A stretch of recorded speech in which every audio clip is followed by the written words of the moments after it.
म थोरै अलिकति केही कुरा चाहिँ विगततर्फ फर्केर तपाईहरुलाई केही कुरा बताउन चाहन्छु।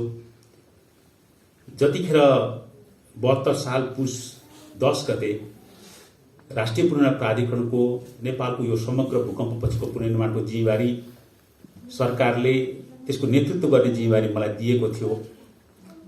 त्यो अवस्थामा एउटा ठूलो चाहिँ जिम्मेवारीको बोध चाहिँ मलाई भएको थियो। र त्यतिखेर मलाई चाहिँ एउटा प्रश्न सोधिएको थियो, गेवालीजी तपाईले चाहिँ यो पुनर्निर्माणको जुन काम छ यो काम सम्पन्न गर्न सकिन्छ भन्ने जुन आँट, यो चुनौतीपूर्ण यति ठूलो काम हाम्रो देशमा एउटा आयोजना एउटा सानो कार्यक्रम त सञ्चालन गर्न सकिँदैन।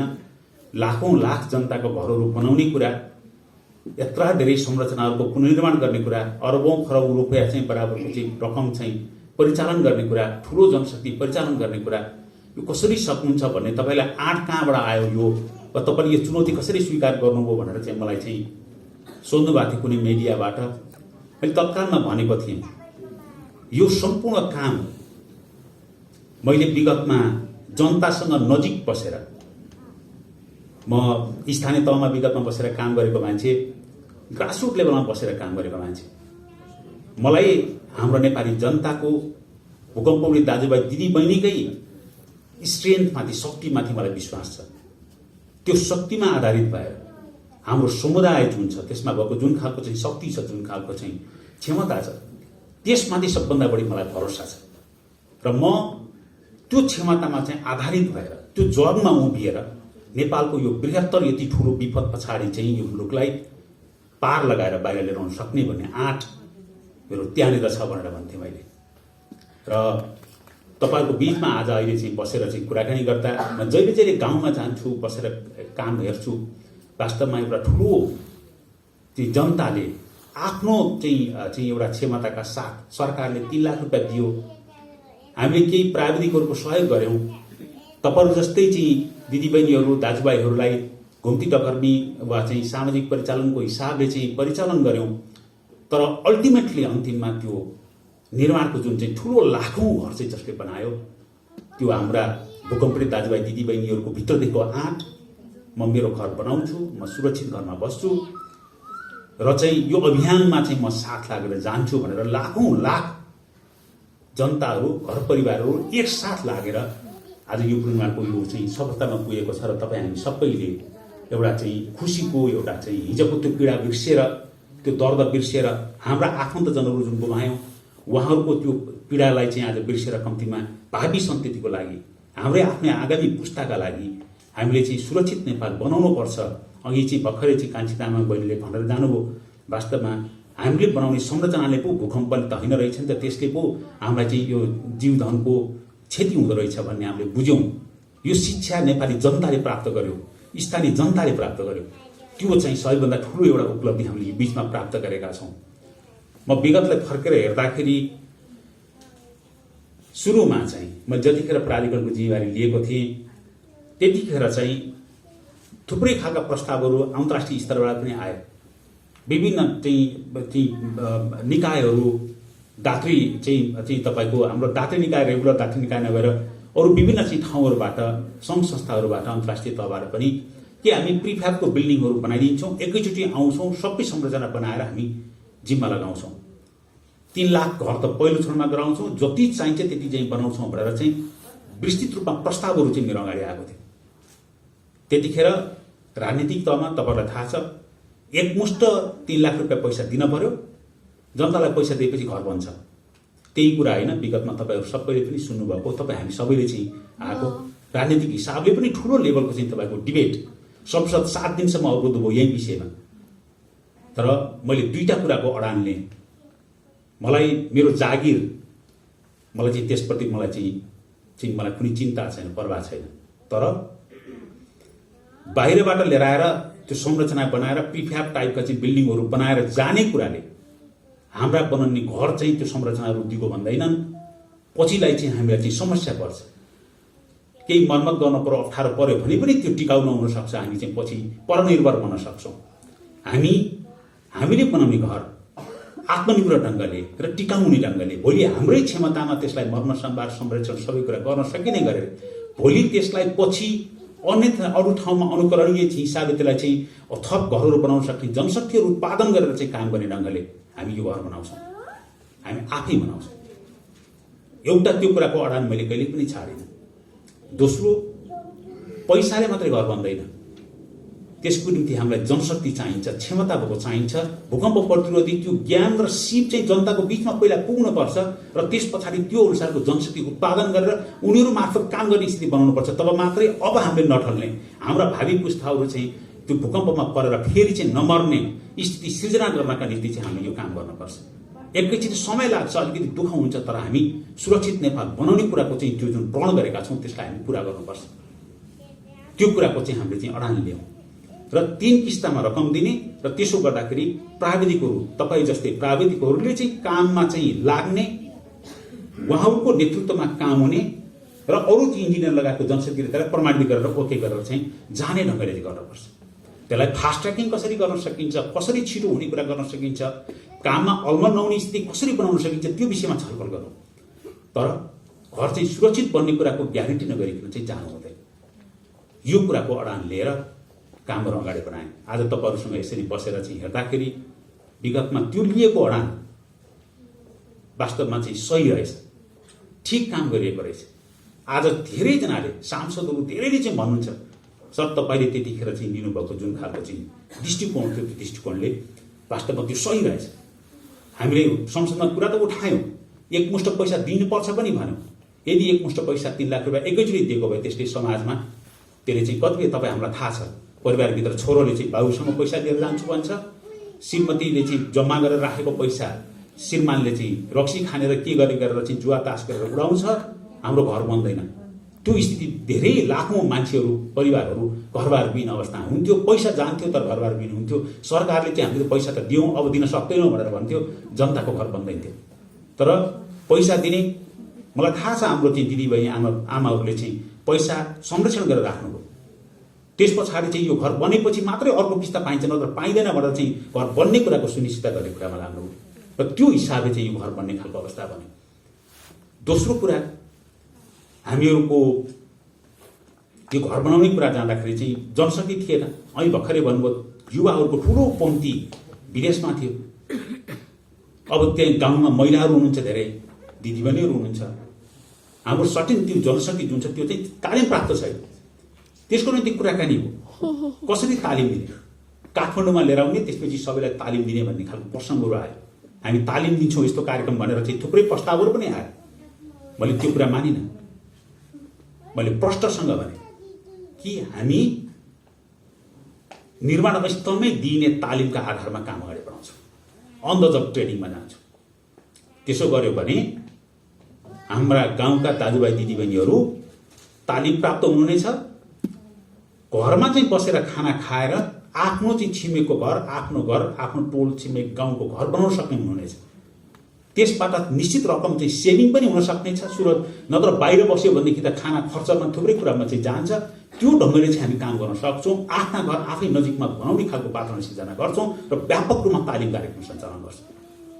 आज तपाईँहरूलाई चाहिँ म यो भन्न पाउँदा खुसी छु कि तपाईँहरू जस्तै हामी करिब 77,000 जना जति तालिम प्राप्त निर्माण कर्मीहरू हामीले गाउँ गाउँमा उत्पादन हुनुभयो, तपाईँहरूले तालिम लिनुभयो।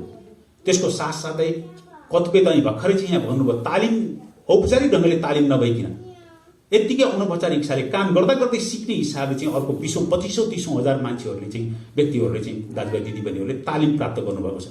त्यसलाई रिकगनाइज गरेर सर्टिफाइड गर्न पाइएको छैन। त्यो सेकेन्ड अर्को विषय हो, त्यसलाई कसरी जाने म त्यो कुरा भन्नु होला। अनि तपाईँको जागिरको कुरा पनि भन्नुभएको छ, म त्यो पनि सम्बोधन गर्छु। तर कुरा चाहिँ के हो भन्दाखेरि हामीले यो नीति लिएर, त्यो दृष्टिकोण लिएर जनतालाई, हाम्रा दाजुभाइ दिदीबहिनीहरूलाई गाउँघरमै तालिम उपलब्ध गराउने भन्ने खालको सोच लिएर काठमाडौँमा छुट्टै ट्रेनिङहरू गर्ने खालको ढाँचामा होइन, त्यही घर बनाउने, त्यही सिक्ने यो ढाँचाबाट चाहिँ आज समाजमा ठुलो सङ्ख्यामा हाम्रा दाजुभाइ दिदीबहिनीहरू तालिम पाउने अवस्थामा पुग्नुभयो, रोजगारी सिर्जना हुने स्थितिको पुनर्निर्माणको समयसम्मलाई। अब भोलि के गर्ने त्यो कुरा अलिक कुरा गर्नु लायकै छैन। तर एउटा त्यो स्थिति सिर्जना भएको कसरी हो भन्दाखेरि त्यो लिएको राष्ट्रिय नीति, त्यो सोच, त्यो दृष्टिकोण यदि त्यसरी नलिएको भए केही सङ्ख्या चाहिँ टाठाबाट कसैले काठमाडौँमा आएर केही तालिम लिए हुन्थ्यो, गाउँमा रियल काम गर्ने मान्छेले तालिम पाउँदैन थियो।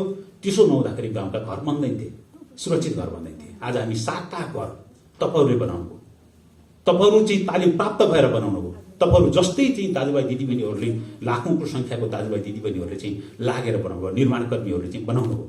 वास्तवमा एउटा ठुलो उपलब्धि हामीले त्यो हासिल गर्यौँ। एउटा त्यो सोच अगाडि सारेको कारणले चाहिँ हामी त्यो चाहिँ अवस्थामा चाहिँ पुग्यौँ। म यसको निम्ति यहाँहरूलाई सब फेरि पनि चाहिँ धेरै धेरै धन्यवाद दिन चाहन्छु, हार्दिक बधाई भन्न चाहन्छु। तपाईँहरूले एउटा चाहिँ हाम्रो सामाजिक सोचमा परिवर्तन ल्याउनु भएको छ। मैले विभिन्न ठाउँमा गएर भन्ने पनि गरेको छु, हाम्रा दिदीबहिनीहरूलाई धुरी काट्नु हुन्न भनेर पुरानो चाहिँ कुनै समयको चाहिँ महिलाहरूलाई तल पार्ने, पछाडि पार्ने सोचले का आधारमा यो कुरा भइरहेको छ। यस्तो हुनु हुँदैन, यसलाई परिवर्तन गर्नुपर्छ। महिला दिदीबहिनीहरूलाई पनि त्यो तालिम सबैभन्दा पहिला दिँदाखेरि उहाँहरूलाई खोजी दिनुपर्छ। मैले समावेशी हिसाबले हाम्रो दलित समुदाय अरू विभिन्न समुदायकोलाई चाहिँ पहिलो प्राथमिकता दिने तालिम दिँदाखेरि महिलाहरूलाई पहिलो प्राथमिकता दिने हामी त्यो नीति लियौँ सुरुमा। र हामी विभिन्न गैर सरकारी संस्थाहरू दलित तालिमको कार्यक्रम लिँदाखेरि उहाँहरूलाई त्यो निर्देशन दियौँ, एग्रिमेन्ट गर्दा सम्झौता गर्दा त्यो कुरा राख्यौँ। र चाहिँ आज वास्तवमा एउटा ठुलो सङ्ख्यामा महिलाहरूले घर बनाउन सक्ने हुन्छ, दिदीबहिनीहरूले घर बनाउन सक्नुहुन्छ, त्यो क्षमता छ। दाजुभाइहरू जतिको काँधमा काँध मिलाएर चाहिँ काम गर्न सक्ने क्षमता छ भन्ने कुरा चाहिँ तपाईँहरूले प्रमाणित गर्नुभएको छ, हामीले प्रमाणित गर्न सफल भयौँ। त्यसको निम्ति म तपाईँहरूलाई धेरै धेरै चाहिँ धन्यवाद दिन चाहन्छु, आभार पनि व्यक्त गर्न चाहन्छु। एउटा ठुलो परिवर्तन, यसले एउटा सोचमा परिवर्तन, समाजको सोचमा आउने परिवर्तन, जुन परिवर्तन आएको छ त्यो अर्को ठुलो परिवर्तन। एउटा परिवर्तन भूकम्प प्रतिरोधी घर बनाउनु पर्छ भन्ने जनता, सबै सारा जनताले बुझ्यो, भूकम्प प्रभावित क्षेत्रको जनताले बुझ्यो, एउटा परिवर्तन त्यसमा आयो। दोस्रो परिवर्तन, महिलाहरूले पनि घर निर्माण गर्ने कुराको निम्ति अगाडि सरेर गर्ने कुरा चाहिँ समाजले त्यसलाई चाहिँ स्वीकार गर्यो, त्यसलाई सहज ढङ्गले लियो। आज कान्छी तामाङ चाहिँ को डिमान्ड चाहिँ, कान्छी तामाङ दिदी थुप्रै चाहिँ तपाईँको चाहिँ दिदीबहिनीहरूको जुन डिमान्ड चाहिँ आइरहेको छ, के हो त्यो? तपाईँहरूले गरेको काम, तपाईँहरूले गरेको मिहिनेत, त्यसबाट जुन खालको चाहिँ घरहरू छिटो बन्ने, गुणस्तरीय बन्ने जे अवस्था सिर्जना भयो त्यो कारणले हो। त्यो एउटा स्थिति तपाईँले गर्न सफल हुनुभएको छ। मलाई लाग्छ समावेशिताको हिसाबले हामी कहिलेकाहीँ चर्को भाषणका साथ समावेशिताका कुरा गर्छौँ। मलाई लाग्छ समावेशिता यो हो, गाउँघरमा बसेर काँधमा काँध मिलाएर एकसाथ बसेर निर्माणको क्षेत्रमा जुन खालको चाहिँ तपाईँको एउटा परिवर्तन ल्याउनु भएको छ, मलाई लाग्छ एउटा परिवर्तन ठुलो स्केलमा यसले ल्याएको छ। र यो सङ्केत हो, यसले क्रमशः चाहिँ सारा नेपालभरि हामी भूकम्प प्रभावित क्षेत्रमा मात्रै अहिले चाहिँ दिदीबहिनीहरूले चाहिँ यो तालिम लिएर जानुभएको छ, अरू क्षेत्रमा त यो तालिम त छैन। तर जसरी भूकम्पले अहिले भूकम्प प्रभावित 32 जिल्लामा चाहिँ घरहरू ध्वस्त भए, यदि त्यस्तै खालको भूकम्प आयो भने हाम्रा 32 जिल्ला बाहेकका अरू जति पनि जिल्लाहरू छन् त्यो सबै जिल्लामा हाम्रो चाहिँ 45वटा अरू जिल्लाको बाँकी छन्, त्यो सबै ठाउँमा चाहिँ यस्तै ढङ्गको क्षति हुनेवाला छ। अहिले पनि घर त्यस्तै छन्, अहिले पनि विद्यालय त्यस्तै छन्। भनेपछि त्यो ठाउँमा अब त्यहाँका दिदीबहिनीहरूलाई मलाई लाग्छ तपाईँहरू सहित चाहिँ लागेर, सरकार लागेर तपाईँको कसरी सुरक्षित बनाउने भन्ने खालको चाहिँ एउटा अभियान चाहिँ नयाँ चरणमा सुरु गर्नुपर्नेछ। त्यसको लागि म यहाँहरूलाई बताउँ, अब चाहिँ हिजोको विगतमा चाहिँ एउटा इतिहास हामीले कायम गरेका छौँ, एउटा हिस्ट्री हामीले रचेका छौँ। हेर्दाखेरि चाहिँ सामान्य लाग्छ। अस्ति भर्खरै चाहिँ अन्तर्राष्ट्रिय समुदायले हामीलाई अन्तर्राष्ट्रिय सम्मेलन गरेको अवस्थामा 72 साल असार 14 र 15 गते नेपालमा जतिखेर अन्तर्राष्ट्रिय सम्मेलन भएको थियो त्यतिखेर दाताहरूले नेपाललाई पैसा त दिन्छौँ, तर हामीलाई अलिकति शङ्का छ नेपालले यो पैसा सदुपयोग गर्ला कि नगर्ला। हामी यो कुरामा चाहिँ कहिलेकाहीँ यो चाहिँ सिस्टम त्यस्तो बन्न पर्यो, त्यस्तो संस्था बन्न पर्यो, त्यसले काम गरोस्, उहाँहरूको त्यो कुराहरू चाहिँ आएको थियो, चासोको विषयहरू थियो। हामी त्यसलाई सम्बोधन गऱ्यौँ। ब्याङ्किङ प्रणालीबाट जनताको हातमा पैसा पुग्ने गरायो, क्यासमा चाहिँ पैसा जसलाई त्यसरी दिने खालको हुँदाखेरि विगतमा तपाईँ हामीलाई थाहा छ, हाम्रा वृद्ध बुवा आमाहरूको भत्ता गाउँघरमा अर्को कसैले ल्याप्चे लगाएर पैसा लिदिएको हामीले चाहिँ त्यो कुरा सुनेका थियौँ। तर पैसा हातमा पुग्ने कुराको निम्ति जसको नाममा चाहिँ दिएको त्यसको हातमा पुगेपछि के गरेको छ त्यो अर्को विषय होला, कहीँ त्यसमा चाहिँ सदुपयोग कहीँ हुन सकेन कि भन्ने विषय होला। तर हातमा पुग्ने कुरा चाहिँ राज्यको तर्फबाट सरकारको तर्फबाट लिकेज प्रुफ सिस्टम बनायो हामीले। एक पैसा सिस्टममा माथि सिंहदरबारबाट पठाएको पैसा जनताको हातसम्म पुग्दाखेरि चाहिँ कहीँबाट पनि लिकेज नहुने सिस्टम बनायो। नेपालले त्यस्तो बनायो, संसारलाई सिकायो। हामीले पैसाको वितरण खरबौँ रुपियाँ जनताको बिचमा चाहिँ पठाउँदाखेरि लिकेज प्रुफ सिस्टम बनाएर गर्न सक्यो। टाइम लाग्यो, यो हामीले चाहिँ काम गरेका छौँ। हाम्रा थुप्रै तपाईँहरू प्रत्येकसँग यहाँ थुप्रै कुरा त्यहाँ भन्न चाहिराख्नु भएको थियो। तपाईँहरू चाहिँ जसरी कान्छी तामाङ र छ अर्को बहिनी यहाँ आएर बोल्नुभयो, यस्तै खालको भन्यो भने तपाईँहरूसँग आफ्नै कथाहरू छन्। प्रत्येक घरसँग एउटा एउटा स्टोरी छ। तपाईँहरूको मनमा त्यो स्टोरीहरू छन्, कथाहरू छन्। हामीले संसारको सामुन्यमा चाहिँ त्यो कुरा चाहिँ केही चाहिँ तपाईँको चाहिँ कुराहरूलाई चाहिँ त्यसलाई संश्लेषण गरेर बताउँदा संसारले एक स्वरले एउटै आवाजका साथ नेपालको पुनर्निर्माणको जुन खालको उपलब्धि हासिल गर्यो, यो उत्कृष्ट चाहिँ काम भयो, यो राम्रो काम भयो भनेर प्रशंसा गरेको छ। यो प्रशंसाको मूल आधार भनेको प्राधिकरणको नेतृत्वको हिसाबले चाहिँ कहीँ न कहीँ मैले त्यो नेतृत्व दिन पाएँ, त्यो एउटा पाठ हो। तर मूल जग तपाईँहरू, त्यसको मूल आधार तपाईँहरू। म अन्तर्राष्ट्रिय समुदायबाट प्राप्त भएको त्यो बधाई तपाईँहरूलाई चाहिँ साट्न चाहन्छु, तपाईँलाई बाँड्न चाहन्छु। अब कसरी जाने अगाडि, भोलिको दिनमा के गर्ने, यत्रो सिप सिक्यौँ, क्षमता भयो, तपाईँहरूको चासो, अघि सिओ साहब अब के गर्ने भनेर जुन प्रश्न राख्नुभयो त्यसको पछाडिको कारण भनेको हामीले क्षमता त प्राप्त गऱ्यौँ, अब कसरी जाने, यो विषय हो। हाम्रो बेला बेलामा के चाहिँ दृष्टिकोण हुन्छ भन्दाखेरि, म पनि पेसाले इन्जिनियर, तपाईँहरू जस्तै गाउँमा बसेर, म विगतमा चाहिँ काम गर्दाखेरि इन्जिनियरिङ प्रोफेसनको हिसाबले चाहिँ गाउँमा बसेर निर्माण व्यवसायी निर्माण कर्मीहरूसँग साथमा बसेर काम गर्ने गर्थेँ। त्यसले मलाई चाहिँ ज्ञान हासिल हुन्थ्यो, रियलमा काम कसरी हुन्छ, वास्तविकता के हो भन्ने थाहा हुन्थ्यो। माथि कुर्सीमा बसेर मात्रै सबै कुरा बुझ्न सकिँदैन। अबको दिनमा चाहिँ काम गर्दाखेरि अहिले चाहिँ हेर्ने हो भने, जागिरको हिसाबले हेर्ने हो भने, यो पुस 9 गते पछाडि मेरो पनि जागिर जाँदैछ। कि हामी बेरोजगार हुँदैछौँ त? मेरो सबैभन्दा चाहिँ मूल चाहिँ प्रश्न के हो भने, तपाईँहरूसँग यो 45 दिनको तालिम पछाडि तपाईँहरूको आत्मविश्वासको चाहिँ लेभल, आफैले आफैमाथिको विश्वासको लेभल, कान्छी तामाङ बहिनीले अघि भन्नुभयो, आज चाहिँ तपाईँहरूलाई गाउँमा डिमान्ड अत्यधिक मात्रामा चाहिँ किन छ? किनकि तपाईँहरूले इमान्दारीका साथ काम गर्नुभएको छ, तपाईँको हातमा सिप छ। चाहियो के भन्दा जागिर होइन, रोजगार प्राप्त गर्ने वातावरण चाहियो, इन्भाइरोमेन्ट चाहियो। त्यसो कसरी गराउने? मैले पछिसम्म बस्ने त मेरो अवधि छैन। तपाईँहरूलाई तालिम लिइसक्नु भएको थियो, हिजो काम गरेर सिध्याउनु भएको थियो। मैले धन्यवाद ज्ञापन गरेर सबैलाई यहाँ काठमाडौँमा नबोलाइकन ल ठिक छ भनेर धन्यवाद दिएको भए पनि त हुन्थ्यो, होइन र? 45 दिनसम्मको यो तालिमको यो स्टार्टिङ किन गर्यो?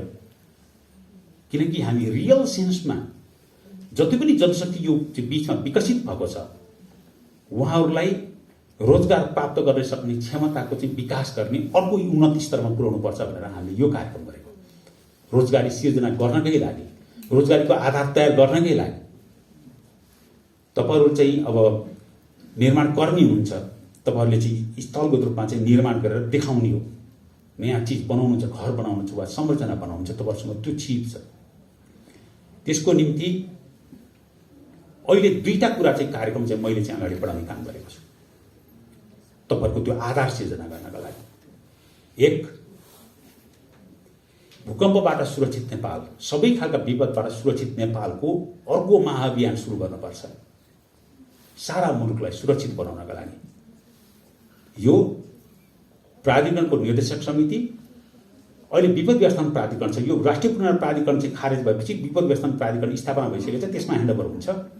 विपद व्यवस्थापन प्राधिकरणको चाहिँ प्रधानमन्त्रीको अध्यक्षतामा भएको चाहिँ परिषदको बैठक र त्यसका आधारमा नेपाल सरकारको बजेट तथा कार्यक्रम, यो वर्षको बजेट तथा कार्यक्रममा सन् 2030 सम्ममा आगामी 10 वर्षभित्रमा नेपाललाई सबै प्रकारका विपद, भूकम्प लगायतका सबै प्रकारका विपदबाट सुरक्षित नेपाल निर्माण गर्ने, त्यसको महाअभियान सुरु गर्ने, त्यसको कार्यक्रम तयारी पार्ने भनेर निर्णय गरेको छ। हामीले विशेष गरेर मैले त्यो कुरामा पहल कदमी लिएर विपदा व्यवस्थापन प्राधिकरणको प्रमुख सहित त्यहाँको संरचना सहित सँगै बसिकन हामीले त्यो भनेको के हो, त्यसलाई कसरी चाहिँ तपाईँको कार्यान्वयन लैजाने भन्ने खालको खाका तयार गरेका छौँ। त्यो अन्तर्राष्ट्रिय सम्मेलनमा पनि हामीले प्रस्तुत गऱ्यौँ, विभिन्न तहमा चाहिँ हामीले छलफल गऱ्यौँ र त्यसलाई अब अन्तिम रूप दिएर जानु पर्नेछ। त्यसमा तपाईँहरूको निम्ति रोजगारी सिर्जना हुने आधार कहाँनिर छ त त्यहाँ म त्यो कुरा तपाईँलाई पनि बताउन चाहन्छु। हामीले त्यसमा दुईटा चिज भनेका छौँ।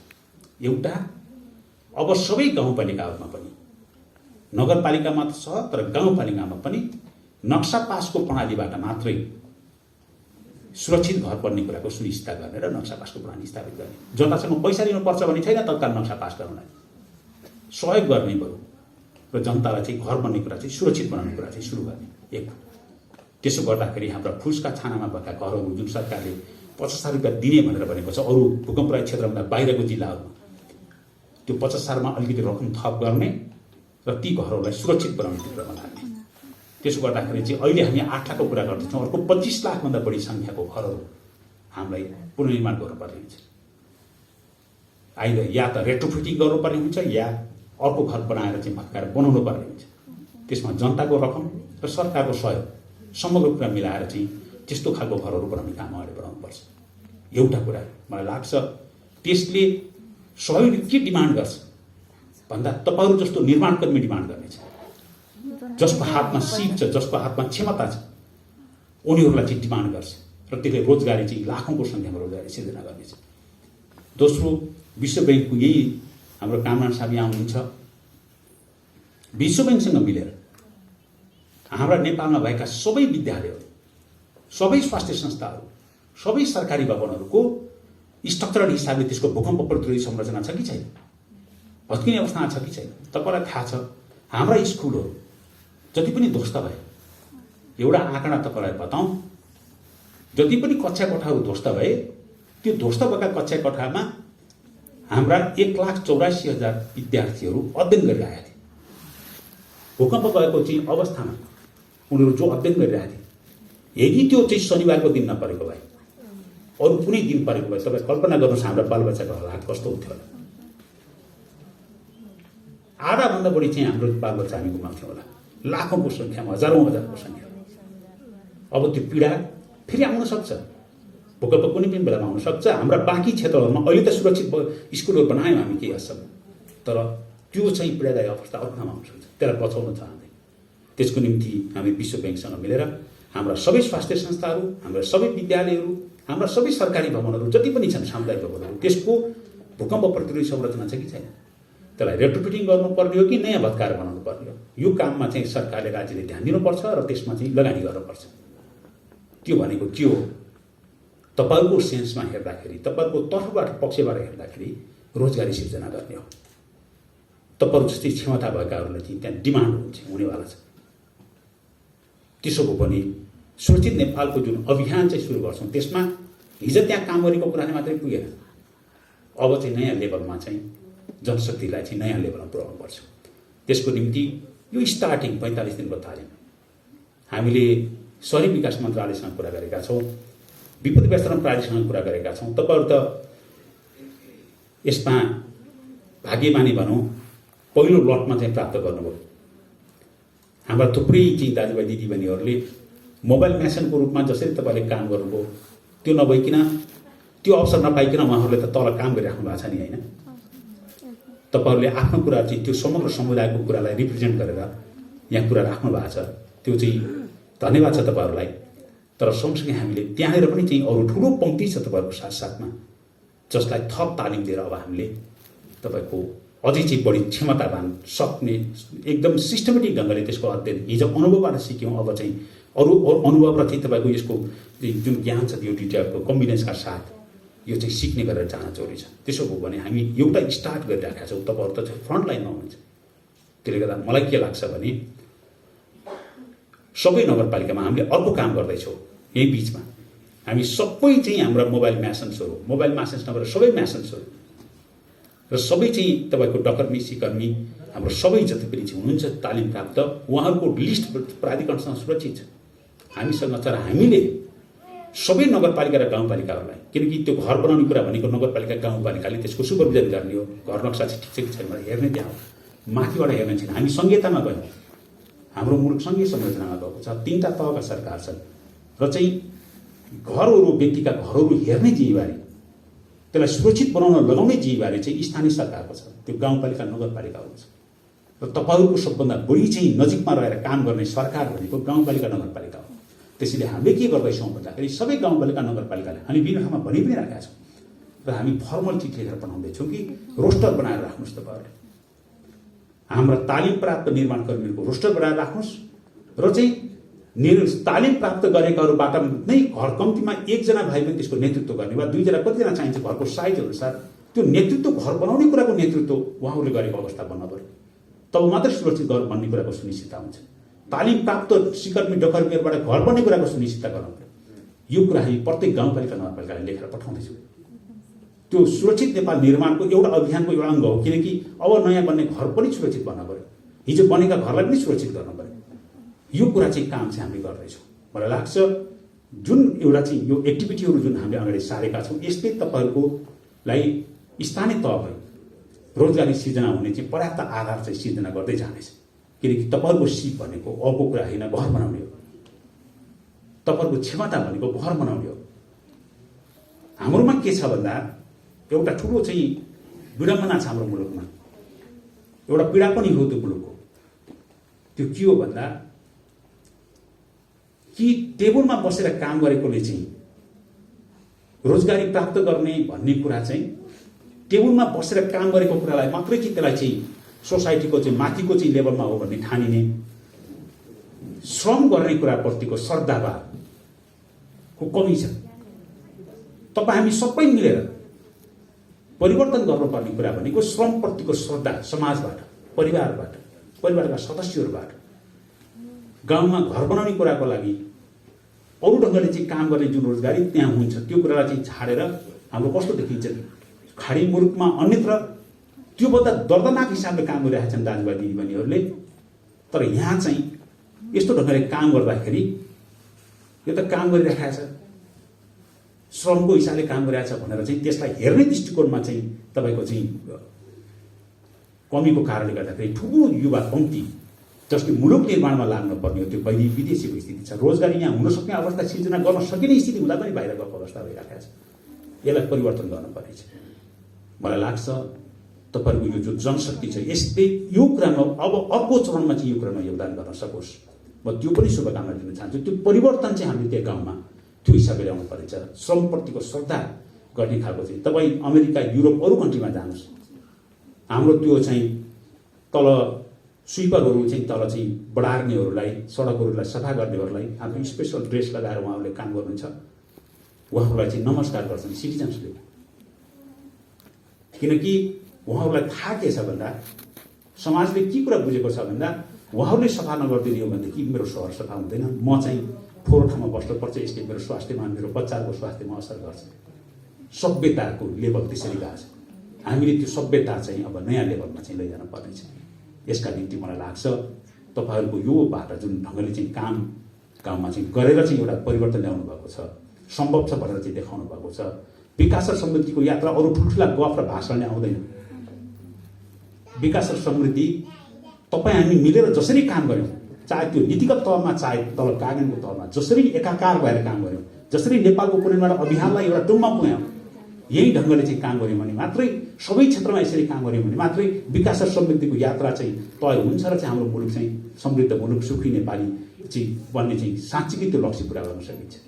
र यो चाहिँ नमुना तपाईँ हामी सबै मिलाएर चाहिँ मिलेर देखाउनु पर्नेछ। म यो कुरा चाहिँ तपाईँहरूको बिचमा राख्छु।